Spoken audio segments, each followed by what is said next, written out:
Live at the White House for special report tonight. The focus of the Trump administration this week, international relations. The president addressing the United Nations General Assembly, as we've been talking about this morning, making a case for his America First policy and against what he called the evil regimes of North Korea and Iran, also mentioning Venezuela.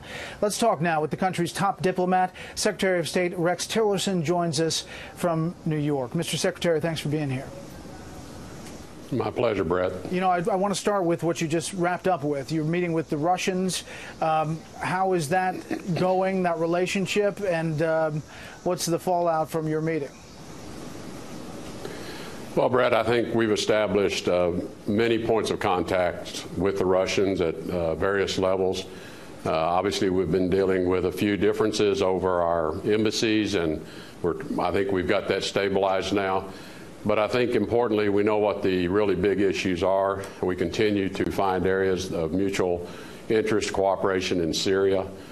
We're both focused on defeating ISIS in Syria, stabilizing the country so the civil war does not re-erupt, and moving to the Geneva talks pursuant to UN Security Council Resolution 2254. So we have many common objectives. Sometimes we have different tactics of how to achieve those, and certainly we have different interests. But a lot of very serious work underway in Syria to see if we can't find a solution to that. And then we discussed the situation in Ukraine, where we have an engagement underway to see if we can't move that process forward. It's been stuck, as you know, now for several years.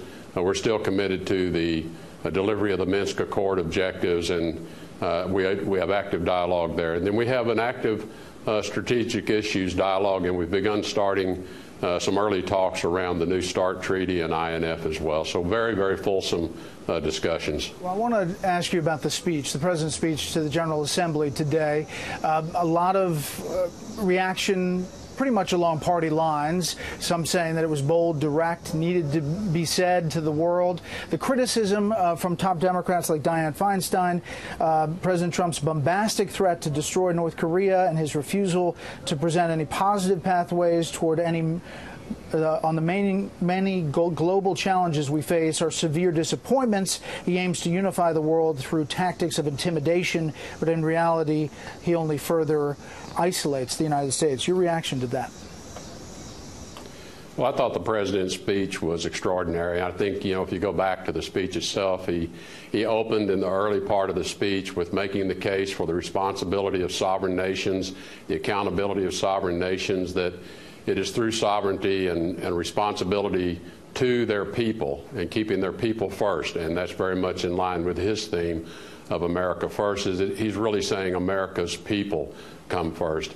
But he was making the case to other countries around the world that to the extent they can adopt that same approach to governing, that leads to peace and stability. And that's, in fact, what many of our allies and friends do adopt. And I think he was really making a compelling case for that being the approach for successful governance. And he closed the speech with a very strong challenge and call to everyone to join together, that he sees great potential in the United Nations, does not feel it has ever lived up to its potential, and that this is where many of the world's most challenging and vexing problems can be solved working collectively.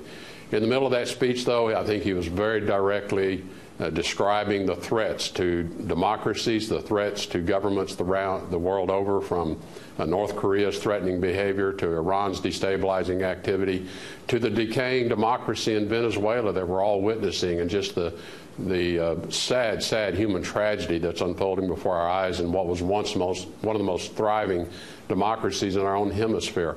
So I think the president did a very good job, as I said, of laying out the themes at the beginning, coming back to them at the end, and in the middle really hitting head on with what the real challenges are, not shying away from those in any way. You know, despite the words that have been said, since the provocation since the first UN sanctions against North Korea, you have 3 short-range missiles, 1 intermediate-range missile launched, another intermediate-range missile launched September 14th, and then you had a nuclear test. So clearly, whatever's happening, it's not getting through to Kim Jong-un. Well, it is very disturbing, Brad. It's very concerning, not just to us, but I know to the entire world, that we are watching Kim Jong-un advance his technologies, advance his capabilities.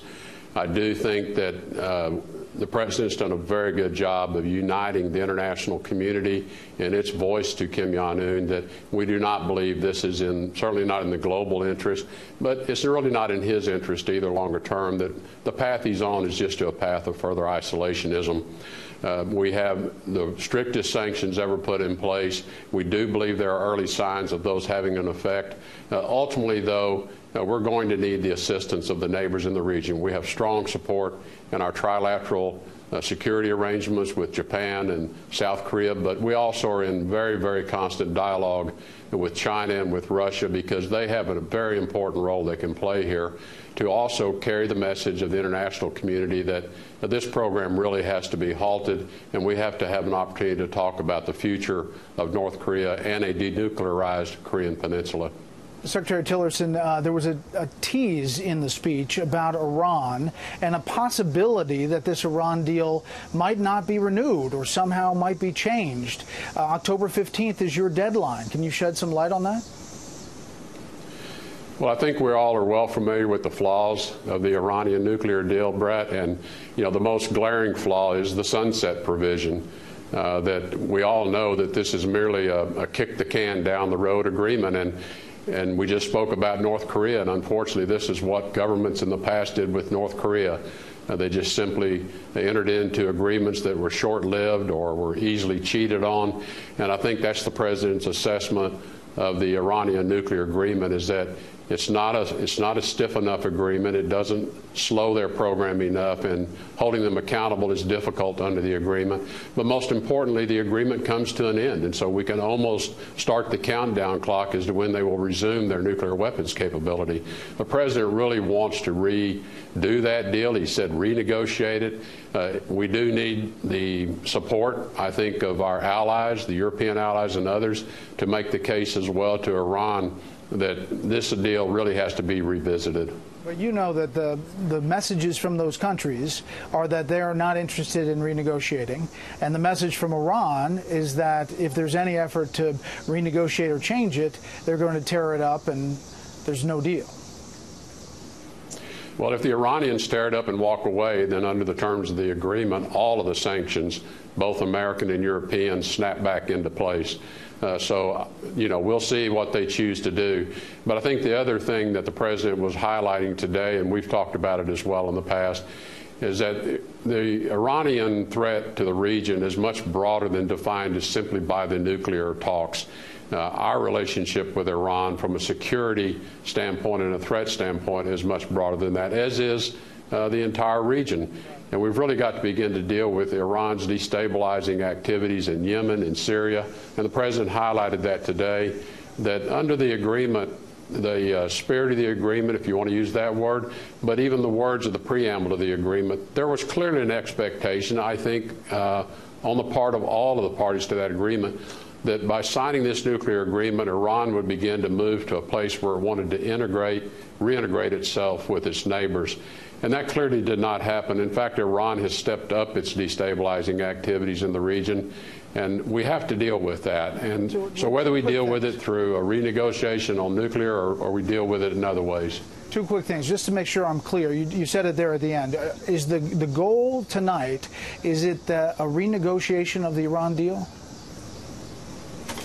Well, if we're going to stick with the Iran deal, there has to be changes made to it. The sunset provision simply is not a sensible way forward. It's just simply kicking that, as I said, kicking the can down the road again for someone in the future to have to deal with. The President takes responsibility seriously. He takes his responsibilities seriously, and that's why he's giving very, very careful consideration as to what's the best way to address that issue. Mr. Secretary, we appreciate your time tonight on a busy day up there in New York. You're welcome back anytime. Thank you, Brett.